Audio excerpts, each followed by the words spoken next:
ஆனை கட்டி போரடித்த அப்பன் சுப்பன் காணவில்லை.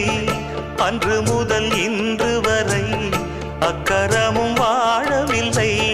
வெட்ட வெட்ட வாழைதான் அது அள்ளித்தரும் வாழ்வைத்தான். வெட்டி போட்ட மண்ணுதான் அதை கட்டி காத்தா பொண்ணுதான்.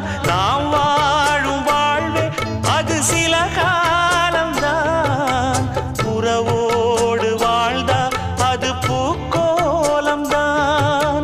கெட்டாலும் பட்டாலும் உன் பேரன்தான். என்னடி ஞான பெண்ணே, உண்மை சொல்லடி ஞான பெண்ணே. நடந்தால் 2 அடி, இருந்தால் 4 அடி. நடந்தால் 2 அடி, இருந்தால்